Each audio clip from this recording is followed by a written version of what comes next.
په داسې حال کې چې سیمه ییز تعاملات او اقتصادي همکارۍ ورځ تر بلې په پراخېدو دي. په سیمه ییزو همکاریو کې د فکري خونو ستراتیژیک رول تر سرلیک لاندې پر افغانستان او آذربایجان سربیره د منځنۍ اسیا د ستراتیژیکو مطالعاتو د مرکزونو او فکري خونو لومړۍ غونډه د اسلامي امارت د بهرنیو چارو وزارت د ستراتیژیکو مطالعاتو مرکز په نوښت او د ترکمنستان، ازبکستان، قزاقستان، تاجکستان، کرغیزستان او آذربایجان هیوادونو د مطالعاتي مرکزونو او فکري خونو مشرانو پلو په ګډون کابل کې جوړه شوه. د بهرنیو چارو وزارت ویلي د دې غونډې بنسټیزه موخه د افغانستان او د منځنۍ اسیا هیوادونو ترمنځ د راتلونکو سیمه ییزو همکاریو د مهمو موضوعاتو په اړه د تحلیلي بحثونو، د تخصصي نظرونو د تبادلې او د پالیسۍ محور حل لارو د وړاندې کولو لپاره یو مناسب بستر رامنځته کول دي. په روانه څېړنه کې به پر دې خبرې وکړو چې داسې غونډې څومره اړینې دي، د ګډونوالو هیوادونو اړیکې له افغانستان سره څنګه دي او پایلې څنګه عملي بڼه غوره کولی شي.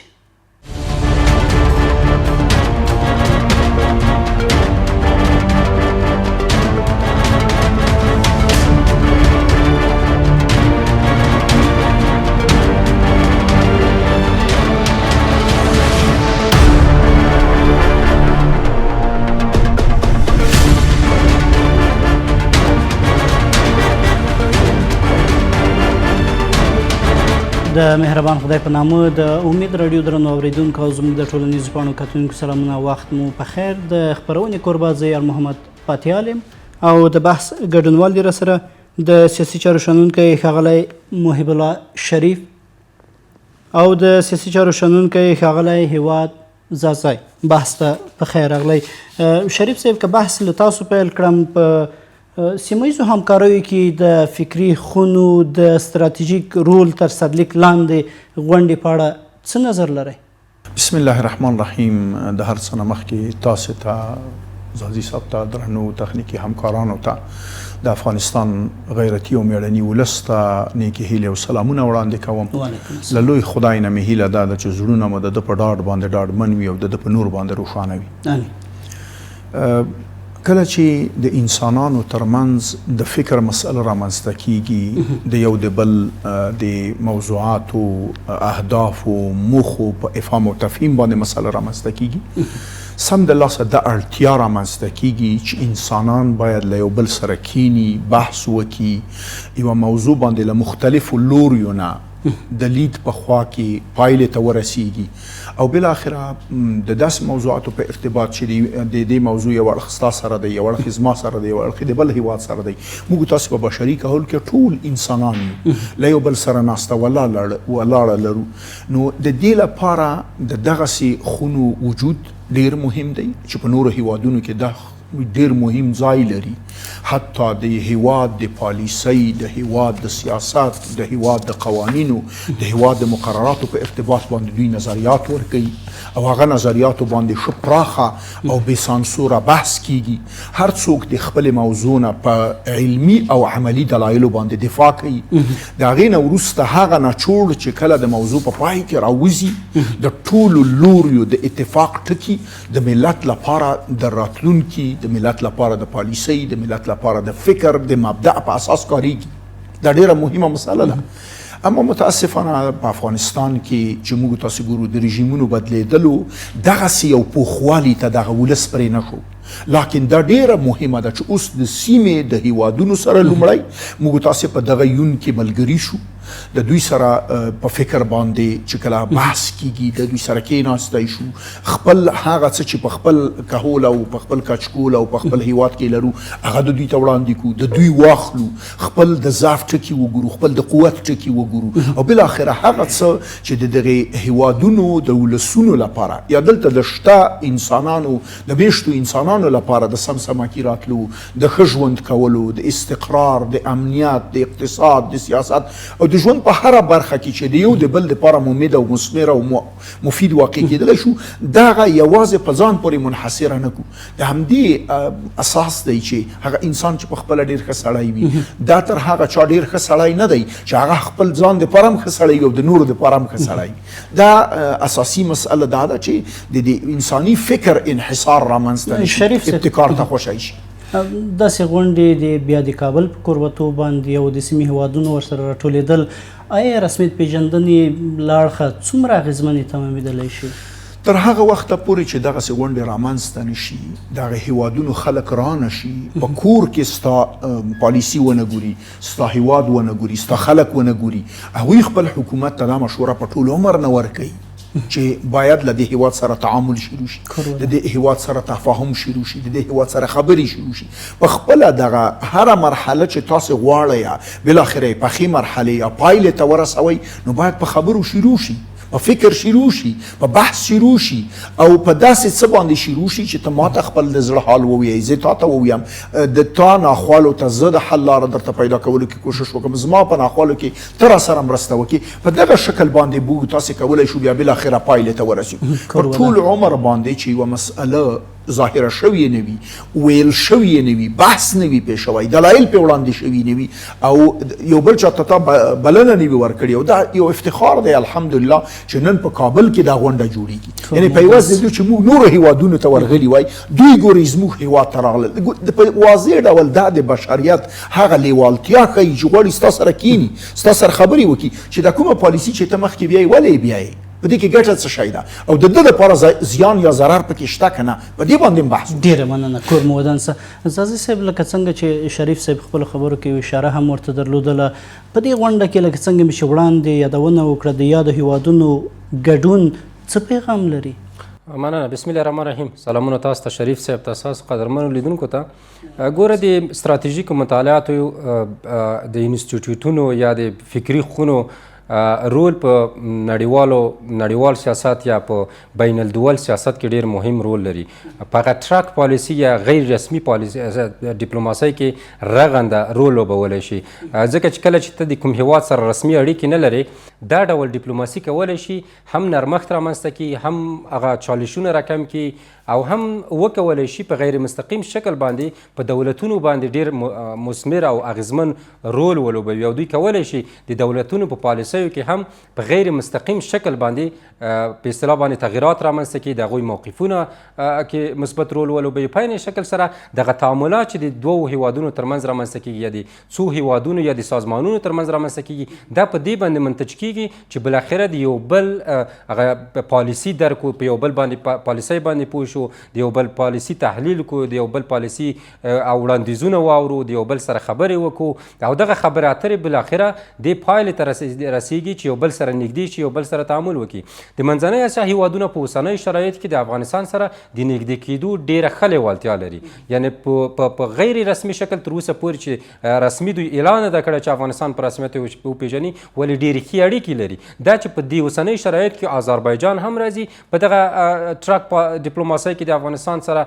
په روابطو کې جوړولو کې داخلي کېږي او دوی لیوالتیا د دې لري چې د افغانستان سره تعامل رامنځته کړي او په غیر مستقیم شکل وړتیا دوه اړخیزه ده.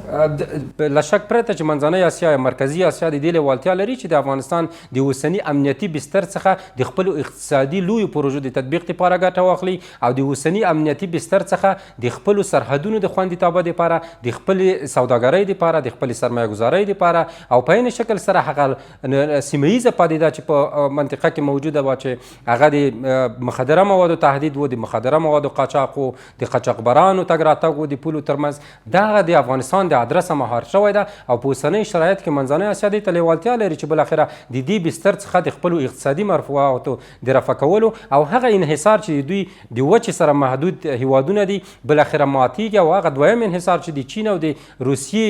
انحصار د هغه هم دوی غواړي چې مات کړي او بالاخره د افغانستان د لارې بهر ته لار پیدا کړي او دوی وکولی شي د تجارت تر اروپا پورې د افغانستان د لارې او په عیني شکل سره بهر ته ورسوي، د بهر له لارې اروپا سره وصل شي. دغه څه دي چې منځنۍ اسیا لیوالتیا لري او په عیني شکل سره موږ په تاریخي لحاظ هم د اکثریت منځنۍ اسیا هیوادونو سره ښه راشه درشه لري، د ښه سیاست هم ورسره کړی ده او دوی د افغانستان په کورنیو چارو کې د لاسوهنې کومه تابعه په تېر کې هم نه لرله او دا هڅه هم نه ده کړې. کور وطن زاده صاحب که په لنډو کې راته ووایي چې ښاغلي متقي د غونډې د موخو په یو برخه کې د افغانستان او منځنۍ اسیا د هیوادونو په ګډون اذربایجان ترمنځ د متقابل درک زیاتوالي او پیاوړتیا په اشاره ویلي چې متقابل درک ترڅنګ پیاوړی او په کومو اقداماتو ترلاسه کولی شي ستاسو له نظره دوی؟ ښه، په اړیکو کې متقابل احترام، متقابل درک، متقابل اړیکې، راشه درشه، دا هغه څه دي چې اعتماد فضا رامنځته کوي او په اوسنۍ شرایطو کې موږ تر ډېره بریده پورې دې ته اړتیا لرو چې د ټولو اړخونو سره په ځانګړې توګه د منځنۍ اسیا هیوادونو سره دغه د اعتماد فضا لا پیاوړې کړو، لا یې قوي کړو. کوم اقداماتو پیاوړي کېدلی شي؟ دا هغه څه دي چې موږ او تاسو په مستند شکل باندې دغه اقدامات باید ترسره کړو. دوی باید وګوري، دوی باید راشي، دوی کړنې باید موږ وګورو. دا هغه څه دي چې د مشترک تهدیدونو په رفع کولو، د مشترکو مفاداتو او منفعتونو په درکولو سره، هغوی ته په کار کولو سره کولی شو موږ دغه مشترک ژبه پیدا کړو، مشترک تهدیدات په مشترکه ژبه حل کړو، مشترک چیلنجونه په مشترکه ژبه باندې حل کړو او هغه اراده چې د امنیتي بستر او د امنیتي ټکاو او ثبات د دوام دپاره په منځنۍ اسیا کې د افغانستان او د منطقې د ثبات دپاره رامنځته شوې ده. دا د دې معنا ورکوي چې موږ بالاخره یو داسې ځای لرو، یو داسې جیوپولیټیک او جیوستراتیژیک ځای لرو چې د دې څخه مثمره او اغېزمنه ګټه کور مو ودان څه. شریف صاحب، د زازي صاحب خبرو ته په کتو سره ډېر مسؤلیت کومې خواته ورګرځي په دې برخه کې؟ البته زما په نظر باندې کله چې د مسؤلیت خبره موږ تاسو کوو، د افغانستان شته حکومت د خپل ولس او د خپل هیواد او د خپل ملي ګټو مسؤلیت لري او په همدې ډول باندې د منځنۍ اسیا مختلف هیوادونه د خپل هیوادونو د ملي ګټو، د خپل ولسونو د ښې راستیا او د امن او د استقرار او د ښې ورځې په تمه باندې سم لوري ته د تګ مسؤلیت لري. تېرو شاوخوا 5 کلونو کې څومره کار ورته شوی؟ زما په نظر باندې دا ډیره مهمه ده چې موږ تاسو د دغه ولسونو سره چې څومره درک ته ځو، څومره حقیقي لیوالتیا په عملی او په علمي لیوالتیا بدلوو، په همغه اندازه باندې موږ تاسو د یو بل سره یوې خوله کېدلو ته او بالاخره تفاهم او تعامل ته او بالاخره پوره ډیپلوماتیک اړیکو ته رسېدلی شو. دا نه یوازې دا چې د منځنۍ اسیا په ارتباط باندې به دا لاسته راوړنه وي، بلکې زما په نظر باندې دا د نورې نړۍ دپاره د یو ښه عملي مثال او بیلګې په شکل وړاندې کولی شو. تر ټولو زیات هغه هیوادونه چې په استخباراتي راپورونو کې دا ویل کېدل چې د منځنۍ اسیا طرف ته به نارامي خپریږي، دا ونه شوه. برعکس موږ که د دوی سره ښې سوداګریزې اړیکې ولرو، ښې ډیپلوماتیکې اړیکې ولرو، ښې سیاسي اړیکې ولرو او د دې اقتصاد او زموږ اقتصاد نه په دوی او نه په موږ باندې په پولو کې رابند شي، بلکې د نورې سیمې د ښې راستیا سبب شي، دا زه فکر کوم د ټولې نړۍ لپاره هغه عملي بیلګه ده چې د بدګمانۍ او شک او تشویش او ویرې په ځای باندې د اطمینان او روغوالي او ښې راستیا او یو بل سره د کار کولو لیوالتیا ته بالاخره ورسي. هغه څه چې موږ تاسو ته په ځینو مراحلو کې په کارو اتر سره شوي دي او لا هم تر سره کیږي، ځینې داسې کړنې دي چې هغه په خپله دغه بشري ټولنه کې د اوسېدلو دغه خپل موجودیت په تا باندې تحمیلوي. ته مجبور یې چې وخوري، ته مجبور یې چې اړیکې ولري، ته مجبور یې چې د ده په خبر ځان پوه کړي، دی مجبور دی چې ستا په خبره باندې ځان پوه کړي. ځکه موږ تاسې بشري ټولنه یو اجتماعي او یو ټولنیزه ټولنه یو. تاسې د ابن خلدون رحمت الله علیه یا د ابن بطوطه یا د نورو اسلامي علماو چې سفرونه یې کړي دي او د قومونو په ارتباط او د انسانانو د عاداتو په ارتباط باندې څېړنې کړي دي، تر اوسه پورې علما په هغې باندې کار کوي. یعنی دغه شی ولې په موږ تاسو کې نه وي؟ دغه شی مسلمانان د دې مخکښ وو، اما نن مسلمانان د دې نه لرې پاتې شول. کفري نړۍ په دې باندې ډېر کار وکړ، نورې بشري نړۍ په دې باندې ډېر کار وکړ. موږ باید په دې باندې کار وکړو او دا ډېره مهمه ده چې د دغه هیوادونو سره ناسته ولاړه راکړه ورکړه که په هره برخه کې وي، حتی که په یوه ګډ فکر باندې یوازې یوه علمي مقاله خپرېږي د افغانانو له لوري او د دې هیوادونو د ولسونو له لوري چې کله یو ګډ شی کېږي دا د ولسونو ترمنځ د نږدېکت او د ولسونو ترمنځ ښه تفاهم ته لار شریف هواروي. صاحب ډېره مننه. کور مو ودان سه. د امید راډیو د څېړنې بحث درنو اورېدونکو او کتونکو بحث دوام لري، خو زه لنډې دمې ته.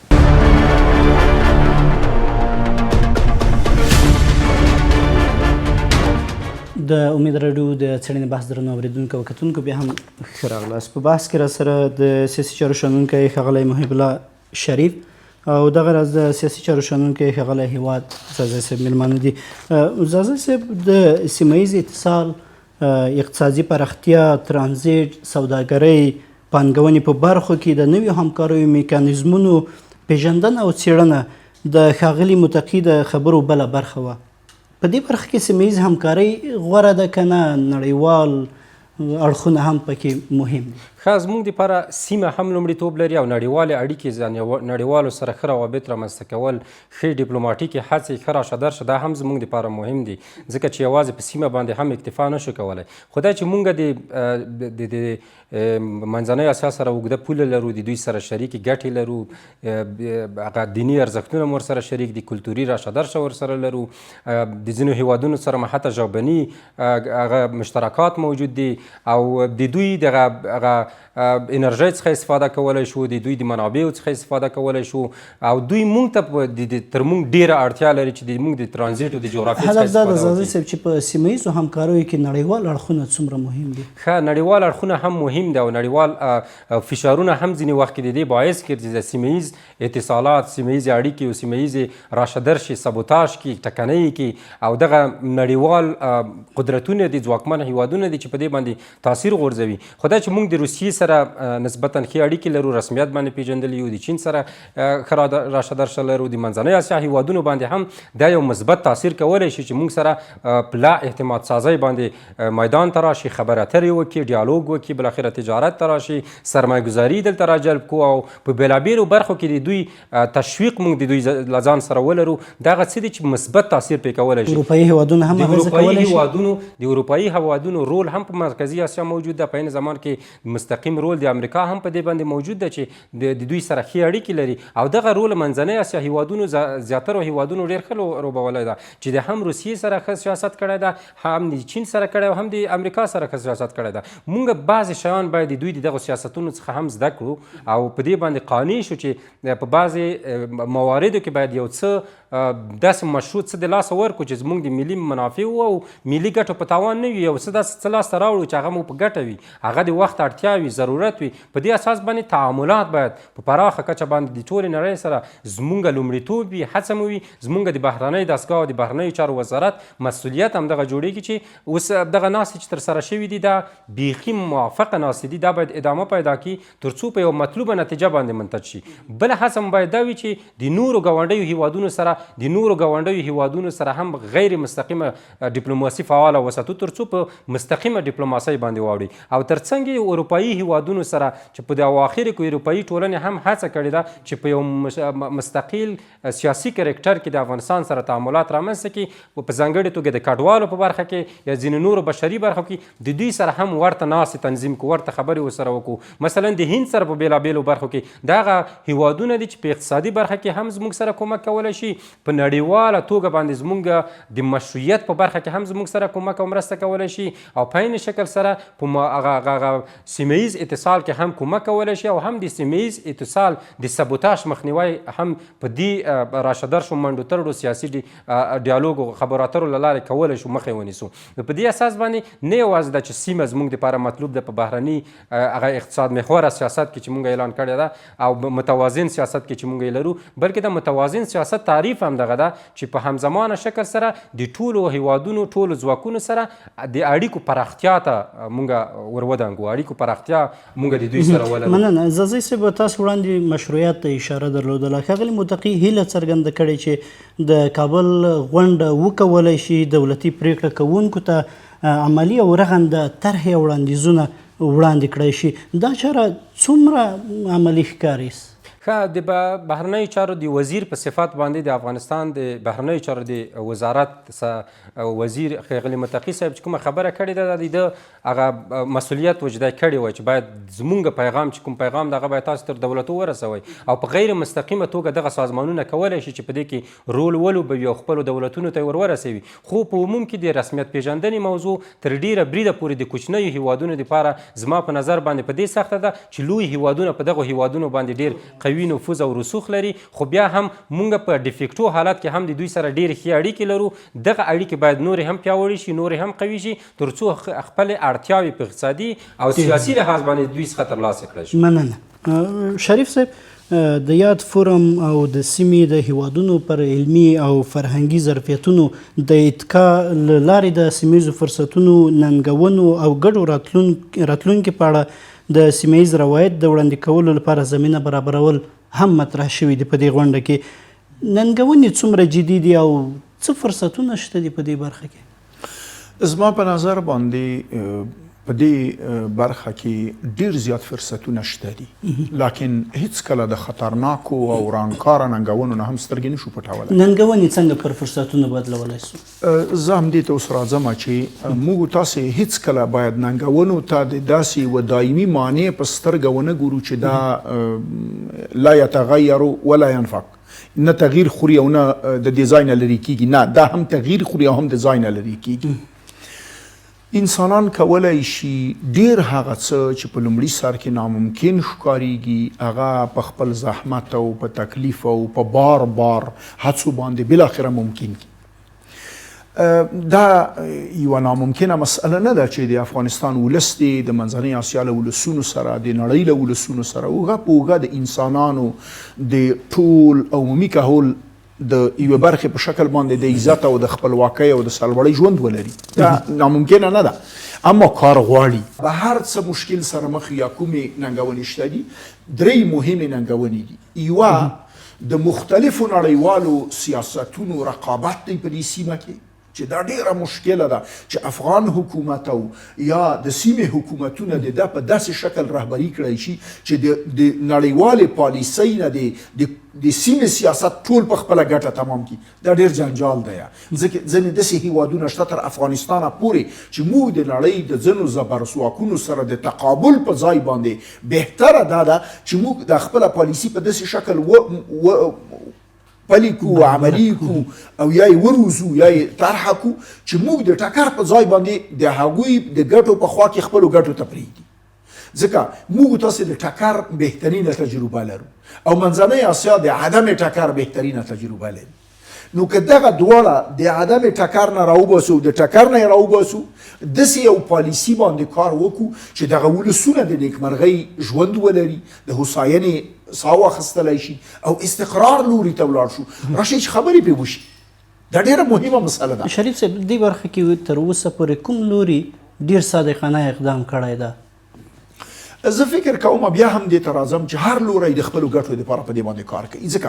ځینې داسې شیونه شته دي په منځنۍ اسیا کې چې زما په نظر باندې د منځنۍ اسیا هیوادونه یې له روسیې سره له مشورې پرته یا خپلو اړیکو ته په کتو له نړیوالو لویو قوتونو سره د هغې په مسئلې یا د هغې مسئلې په شریکولو باندې یا له دې پرته زه فکر نه کوم چې هغوی دې په دې کې داسې دریځ ونیولی شي چې هغه ټوله مسئله حل کړی شي. ډېره مننه. زازی صاحب،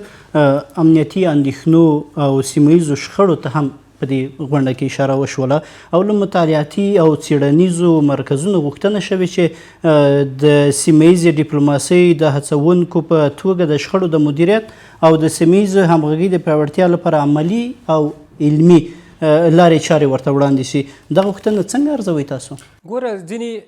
نړیوال امنیتي ننګونې، ځینې نړیوالې امنیتي پدیدې تر ډیره بریده پورې افغانستان دغه قرباني متاسفانه پاتې شوی ده او تر اوسه پورې بعضې هیوادونه په سیمه او زموږ په ګاونډ کې هڅه کوي چې دا افغانستان ته منسوب کړي او افغانستان په د یو بل هغه تورو تهمت کې هم قید وساتي چې افغانستان اوس هم گویا د ترهګرو ځاله ده او دلته ترهګري ده. خو واقعیت داسې نه ده. واقعیت دا ده چې افغانستان تل د دغو تهدیدونو قرباني پاتې شوی، د دغو تهدیدونو تر سیوري لاندې ځپل شوی ده، د دغو تهدیدونو او نړیوالو پدیدو تر شا افغانستان ځپل شوی، وران شوی، اشغال شوی او دې ته ورته نور قربانۍ ورکړي دي. نو دغه مسله په علمي او اکاډمیک شکل باندې په داسې مسایلو کې څېړل چې آیا زه یم چې امنیتي تهدیدات مې ایجاد کړي که نه، هغسې نړیوالې پدیدې په ما باندې مسلطې شوي دي او زه د دغو نړیوالو پدیدې قرباني پاتې شوی یم او لویو قدرتونو د دغو پدیدو تر شا په افغانستان کې خپل مفادات لټولي دي او افغانستان یې د دغو پدیدو قرباني ګرځولی ده او د خپلو اهدافو د ترلاسه کولو دپاره یې افغانستان کارولی ده. دا هغه مسله ده چې په علمي او اکاډمیکو څېړنیزو ناستو کې باید دې ته هغه وشي، توجه وشي او دغسې ناستو کې باید یادونه وشي تر څو هغه رسنیزه فضا او هغسې د بهام فضا چې د افغانستان په مقابل کې ځینو هیوادونو ایجاد کړې ده چې ګویا افغانستان کې ترهګري ده، په افغانستان کې امنیتي مشکلات یا افغانستان بالقوه او بالفعل شکل باندې سیمې ته تهدید پاتې شي، د دې فرضیې د له منځه وړلو او د دې تور او تهمت د لرې کولو دپاره د بهرنیو چارو وزارت په دې مسایلو کې باید ډېره هڅه وکړي او ډېر کوښښ وکړي. دویمه مسله د دغو تهدیدونو په نښه کول او له منځه وړل دي. راځه په دې کې کوم مسؤلیت چې او کردار چې ما ادا کړی ده د سیمې او نورو هیوادونو څه مسؤلیت جوړېږي چې په دې کې زما سره رول ولوبوي او دریم یې په دې کې د لویو هیوادونو هغه ګټې دي په دې مسایلو کې چې د دې مسالو تر شا نور لوی هیوادونه څه ګټې لټوي، په نامشروع شکل باندې دغو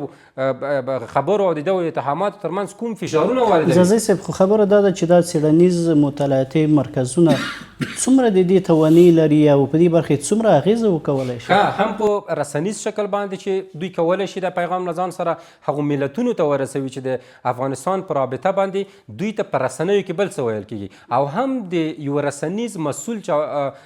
سازمان او بنسټ په توګه چې په هغه ډیموکراتیکو نظامونو کې چې په منځنۍ اسیا کې حاکم دي دوی کولی شي رول ولوبوي، د حکومتونو په پالیسیو کې نرمښت رامنځته کړي، د پالیسۍ هغسې چې دوی فکر کوي هغه وربدلې کړی شي او په دې کې ډېر مهم رول لوبولی شي او په عین شکل سره دا کولی شي حکومتي بنسټونه هم تشویق کړي چې بالاخره راشي د افغان اوسني حکومت سره کیني، دغو چارواکو سره خبرې وکړي او په دغو سیمه ییزو فرصتونه او ننګونو باندې بالاخره د دولت په کچه هم خبرې رامنځته شي. دغه رول هم ادا کولی شي چې حکومتي چارواکي او حکومتي بنسټونه هم د هغو حکومتونو راشي او دلته د افغانستان سره په منطقوي مسایلو، منطقوي فرصتونو او منطقوي چلنجونو باندې خبرې اترې وکړي او بالاخره هغه مسایل چې په لویه کچه کې نه دي او په کوچنۍ کچه کې دي او دوی کولی شي د مسایل حل کړي، د دې مسایلو حل ته راودانګي. ګرچې ما مخکې یادونه وکړه چې بد اړیکې نه ورسره لرو، د منځنۍ اسیا هیوادونو سره ښې اړیکې لرو، ولې بیا هم دغه اړیکې باید پیاوړي شي او هغه ابهامات او هغه بالقوه ځینې مسایل چې د افغانستان تهدید به دوی ته متوجه وي، د ځینو رسنیو پروپاګانډا چې موجوده ده، د دې ابهام د منځه وړلو دپاره دوی سره لا هم کار ته ضرورت لرو، لا هم اړیکو ته ضرورت لرو او لا هم داسې ورته کنفرانسونو او ناستو ته ضرورت لرو چې ورسره ویلرو. ډېره مننه. شریف صاحب غواړم بحث هم راټول کړم لکه څنګه چې وړاندې د یادې غونډې موخه ته اشاره وسولله، دغه ډول غونډې ګټې څنګه کېدلی شي؟ په دې تړاو تاسو څنګه ارزوئ؟ زه فکر کوم په لومړي سر کې یعنی د انسانانو ترمنځ یوې موضوع ته لار موندل، په سلیم شکل په بحث کول او حقیقي ماهیت یې د بحث په دوران کې را بندول او را برسېره کول چې بیا د هغې په ارتباط باندې عملي او واقعي تصمیم ونیولی شي، دا ډېر مهمه اړتیا ده. دومه مهمه اړتیا چې دغسې ناستو ته موږ لرو هغه دا دی چې خلک په دې وپوهیږي، نړۍ په دې وپوهیږي، زموږ د سیمې اوسیدونکي په دې وپوهیږي چې په افغانستان کې خلک خبرې ته غوږ نیسي، ستا خبره اوري، تا ته خبر کوي او کومه خبر چې تا ته کوي یوازې په ترهګرۍ ولاړه، ستا د کور په ړنګولو باندې ولاړه، ستا د هر څه له منځه وړلو باندې ولاړه خبر نه کوي. برعکس د دې ټول مسایلو او د دې ټولو رسنیزو تورو تبلیغاتو، درواغجنو تبلیغاتو برعکس ستا نیکمرغي هم په خپله نیکمرغۍ کې ګوري، ستا انساني ژغورلتیا هم په خپله انساني ژغورلتیا کې ګوري او هیڅ کله د تاریخ په اوږدو کې داسې څه نه درلودل چې د دې برعکس مسله ثابته کړي. زه فکر کوم د دغه ټولو برخو لپاره هم په کورنۍ کچه، هم په سیمه ییزه کچه او هم په نړیواله کچه دا هغه دروازه ده چې موږ تاسې ته د نیکمرغۍ او انسانیت او د انسانیت سره د نښلېدلو سلیمه لار راښیي او هغوی ته دا ور زده کوي چې زموږ سره باید څنګه اړیکې ولري، زموږ سره باید څه په پام کې ونیسي. په دغه شکل باندې که چیرې یوه مسئله خلاصیږي نو موږ تاسو ته به په دریو برخو کې ګټه کوي، هم په کور دننه، هم په سیمه ییزه کچه او هم په نړیواله کچه. ډیره مننه کورمو ودان. زاده صاحب تاسو هم په وروستیو کې په همدې تړاو راسره خپل نظر شریک. زما په نظر باندې دغه ناستې زمونږ بهرنی سیاست او ډیپلوماسي د ابلاغوي هغو هیوادونو ته چې موږ ورسره رسمي اړیکې هم نه لرو او په عین شکل سره نسبتا ښې اړیکې هم لرو. زمونږ دغه بهرنی سیاست چې موږ ورته اقتصاد محوره سیاست نوم ورکړی، متوازن سیاست نوم ورکړی ده او د ښې بهرنۍ په ډیپلوماسۍ په نتیجه کې دوی ته ابلاغوو، دوی ته وایو دغه هیوادونو ته چې نه افغانستان مخکې تاسو ته تهدید پاتې شوی، نه اوس تهدید ده، او بل ور یادوو چې افغانستان ستاسو دپاره د سرمایه ګذارۍ یو ښه فرصت ده او دغه سرمایه ګذارۍ د فرصت نه تاسو ګټه واخلئ، په مشروع شکل یې واخلئ، د سالم رقابت له لارې واخلئ او تاسو کولی شئ په دې کې ونډه واخلئ د افغانستان د ملي منافعو او ملي ګټو پر اساس او د تاسو د خپلو ملي منافعو ملي ګټو پر اساس باندې تاسو کولی شئ دلته سرمایه ګذاري وکړئ. او بله مهم بحث دا ده چې موږ د منځنۍ اسیا سره د دویمه ناسته چې ترسره کوو د دوی مایل دې ته ده او د دوی د توجه دې ته ده چې موږ د افغانستان سره بالاخره د ډیالوګ ته ادامه ورکو، یو بالاخره یو رسمي پایلې ته هم ممکن په ځینو ملاحظاتو نړیوالو فشارونو تر هغه ورهاخوا ممکن ورسیږو. نو په دې اساس باندې دغسې ناستې، دغسې ډیالوګونه، دغسې علمي کنفرانسونه کولی شي چې موږ هم ډیپلوماسي زموږ پیاوړې کړي، هم بهرنی سیاست پیاوړی کړي او هم په هغو هیوادونو باندې فشار راوړي چې په سیمه ییزه کچه باندې هم په نړیوالو سټیجونو کې، هم په امنیت شورا کې او هم په سیمه ییزو ناستو کې دا یادوي چې افغانستان یو فرصت نه بلکې یو تهدید ده. خو موږ دا ثابتوو چې موږ یو تهدید نه بلکې یو فرصت یو او د دې فرصت څخه ټول ګټه پورته کوی شي. البته زما منافع به هم خوندي، ستا منافع به هم خوندي، د دوه متقابلو منافع په خوندي کېدو او د متقابلو ګټو ته په احترام سره به سیاست کوو، ډیپلوماسي به کوو او سیمه به خوندي کوو. ډیره مننه د سیاسي چارو شنونکی ښاغلی محب الله شریف او د سیاسي چارو شنونکی هیواد زازی صاحب، ډیره مننه چې بحث کې راسره وئ. درنو اورېدونکو او کتونکو له تاسو هم نړۍ مننه. تر بلې څېړنې ښه